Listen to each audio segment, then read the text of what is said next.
Hey, everybody. This is a Jim Acosta Show special report. I'm joined by legal analyst Glenn Kirshner. The breaking news is that a federal judge has dismissed the criminal cases against the former FBI Director James Comey and the New York Attorney General Letitia James. The judge in the case said the prosecutor who was bringing the charges, Lindsay Halligan, was illegally appointed by the Justice Department. And Glenn, I mean, you and I have talked about this case. We did that live coverage when Comey showed up at the courthouse. It was about a month or so ago. And this isn't too surprising, but it's reassuring. You know, it's such an important day on so many levels, Jim. Yeah. Obviously, first and foremost, this is important for former FBI Director James Comey and current New York Attorney General Letitia James, both of whom, in my opinion, as a former 30-year federal prosecutor, are being pursued vindictively. But we haven't even gotten there yet because they couldn't even competently and lawfully indict them in the first place. This Department of Justice is a hot mess. It seems to be operating lawlessly in many respects. And what Judge Curry, who was brought in for the potential conflict with the Eastern District of Virginia, because Lindsay Halligan was the interim U.S. attorney for the Eastern District of Virginia. So an Eastern District of Virginia judge couldn't preside over this issue. They had to get somebody from outside that federal jurisdiction. And Judge Curry just slammed the door on these two prosecutions, ruling that Lindsay Halligan was unlawfully appointed as interim U.S. attorney. What does that mean? The implications are dramatic. She had no lawful authority to set one foot in the grand jury room to try to secure an indictment, a vindictive indictment or a legitimate indictment against anybody, certainly not against James Comey, not against Letitia James. And Judge Curry dismissed both criminal indictments. We can talk about what appeals might look like in a few minutes. But that is one level on which this is such an important ruling for James Comey and Letitia James. It is vindication. The other front that it's really important on is Donald Trump's eroding power and Donald Trump being exposed as the paper tiger he is. He can threaten prosecutions all day long, but guess what? He can't successfully follow through because the rule of law is still a thing in every federal courtroom, even for most of the Trump appointed judges who have been ruling against him from coast to coast. So the rule of law today rose up, asserted itself, and these cases are now dismissed. They're far from over, but they're dismissed at the moment. And Donald Trump just got significantly weaker today. Jim, he's getting weaker on the legal front. He's getting weaker on the political front. And he sure as hell is getting weaker in the court of public opinion by virtue of his tanking poll numbers.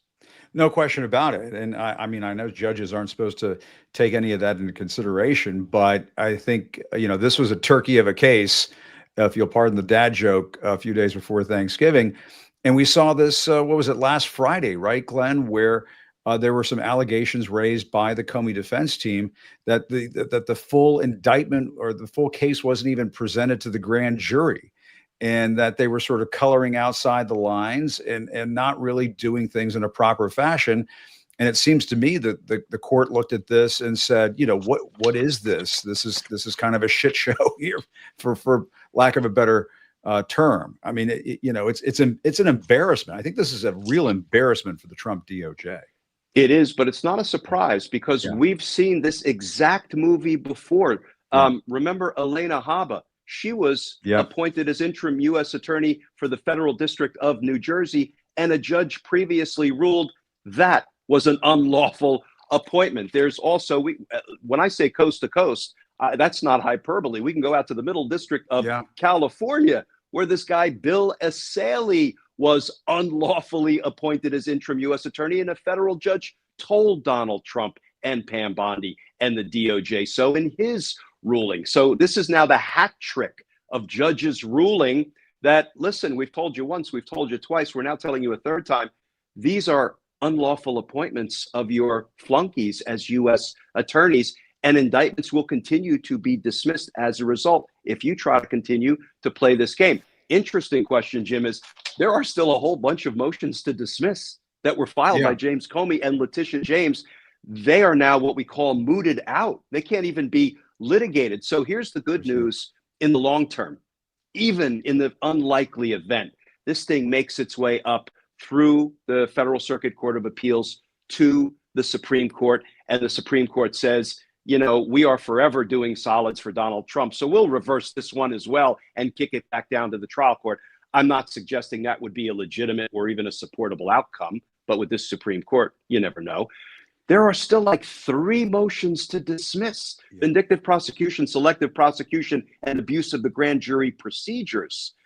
So this thing is not only dead for the moment. I don't think this thing will ever, you know, see the light of day in the form of a jury trial. Ain't going to happen, in my opinion.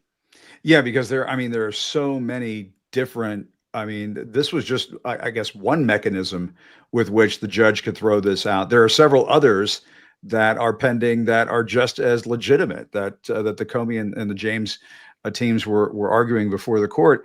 And the other thing, Glenn, that is important to underline here is that, yes, Donald Trump can launch these vindictive prosecutions. He can egg on Pam Bondi, who refuses to be an independent attorney general, to do these sorts of cases. But it is reassuring that, you know, you can't force the courts to do what the law does not allow you to do. And that the courts, yes, our guardrails are banged up and twisted and all that, but this is one area where they're kind of holding. They are holding, and they're holding consistently, whether issues are being litigated by Trump-appointed judges, by Reagan-appointed judges, by George H.W. Bush or George W. Bush-appointed judges. Pretty uniformly, people are calling out and ruling against Donald Trump's lawlessness and unconstitutionality. But let me separate out the Comey case and the Letitia James case for a minute. You know, I always have my big, ugly blue book of federal laws, the United States Code. I never leave home without it. And I cracked it open because there is a federal statute that can save a case once an indictment has been dismissed, if that case is beyond the statute of limitations, if the deadline is passed, if it has timed out, which is the case, it looks like, with Comey. So let me say that because the Letitia James indictment has not yet reached the statute of limitations, they may not even bother appealing this. They may just say, we're going to re-indict her, and we're going to try to do it right this time, though they don't seem to have much of a tendency to do things right. But it looks like they probably can't re-bring the Comey case at all because it has timed out. The deadline has passed. And when you think about what Donald Trump did, when his own interim U.S. attorney, a guy named Eric Siebert, a career prosecutor in in Virginia, said, I'm not indicting this case. We don't have the goods on Comey. Donald Trump forced him out. Whether he resigned or fired really is immaterial. And within a couple of days, all he had left was his, insurance lawyer, who was some kind of a White House aide, Lindsay Halligan, threw her in the position, threw her into the grand jury, and got her to indict it like 2 days before the statute of limitations expired. And even though there's a law that says, for anybody scoring at home, 18 United States Code 3288, indictments and informations dismissed after statute of limitations, it looks like this one will not be saved for technical reasons that I'm not going to unravel. So I think they're going to have to appeal this and try to get this ruling undone if they are to have any hope. And I do not think they'll be successful. And the other question I have is it possible that they're just going to have to remove Lindsay Halligan and properly appoint somebody? She's gone. What they'll probably do, because you have an interim U.S. attorney problem, 120 days expired. And Eric Siebert's nomination was not acted on by the Senate. So that's why they stuck Lindsay Halligan in there. They can't just stick somebody else in there as an interim attorney. They would be just as unlawfully in the position, but they can use what's called an acting U.S. attorney, somebody from within the Eastern District of Virginia U.S. Attorney's Office. They can make them acting U.S. attorney, and that person could lawfully do business, including have indictments returned by the grand jury. But Jim, they couldn't find a single prosecutor in that office to try this case. They had to go all the way down to North Carolina to get these two characters who I saw appear in court. I've been in the court hearings.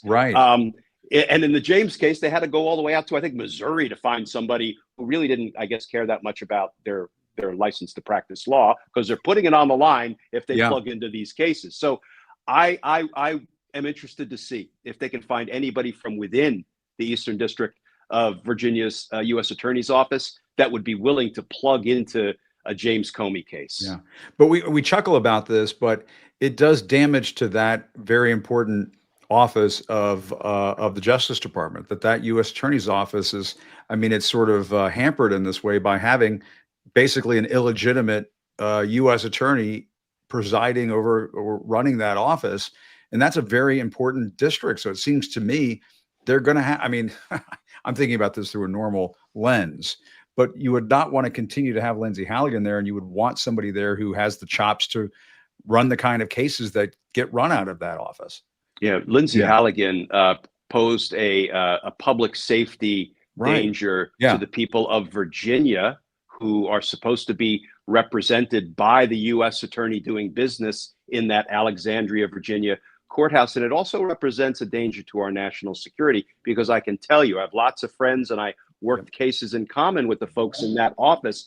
They get some of our most important national security cases there. You know, I worked in the DC U.S. Attorney's Office. We got a lot of the political cases, the stuff coming out of Congress and the executive branch, but the Eastern District of Virginia got a lot of the national security cases. So that is not an office to be trifled with or to put, you know, flunkies and lapdogs in charge of. Yeah. And just finally, Glenn, I mean, and again, for folks who are just tuning in, that, you know, we're following this breaking news, pretty stunning news, maybe not surprising, but stunning that the judge has thrown out these cases against James Comey and Letitia James. But I mean, what does this say about Ed Martin's weaponization project that he's running out of the DOJ? He's supposed to be the pardon attorney, I believe, over the Justice Department, but he seems to be behind this crusade to, you know, carry out these vengeful prosecutions on behalf of Donald Trump. I mean, it seems like his goose is cooked. Yeah, even after the Republicans in the Senate said no to Ed Stop the Steal Martin when Donald Trump wanted to make him U.S. attorney for the District of Columbia, and then Trump shuffles him over to Main Justice and makes him both the pardon attorney and puts him in charge of the weaponization of government committee. I don't know if Ed Martin had his, you know, fingers in the mix of the Comey and Letitia James prosecutions. One, it wouldn't surprise me. And two, if he did, this is yet another, you know, embarrassment and indication that Ed Martin really shouldn't come within 100 miles of the Department of Justice or any U.S. Attorney's Office. And of course, we did see recent breaking news that the DOJ, the U.S. Attorney's Office in Maryland, may be investigating Ed Martin and Bill Pulte. Boy, that was a bit of a surprise when we saw that. So maybe Ed Martin's days are numbered. We don't know, but I have a feeling this Department of Justice is not going to get more competent. It's only going to get less competent. Yeah. And these vengeful prosecutions, I mean, you know, it may sound good inside Trump's mind, in his, whatever that psyche he's operating with at this point, but putting it into practice, trying to ram it through the court system, totally another thing. But Glenn Kirshner, thanks so much for the time. We wanted to jump in and do some breaking news. We'll play some of this conversation later on this afternoon at 4 o'clock when we do our regular edition of the Jim Acosta Show. But in the meantime, Glenn, thanks a lot. As always, you can always find thank you, Jim. Great being with Justice Matters, and great to be with you too. Happy Thanksgiving. You too. Thanks a lot. Appreciate it. All right, we'll see you guys later on this afternoon. I just wanted to break in with that breaking news, important breaking news, that the cases against James Comey and Letitia James have been dismissed by a federal judge.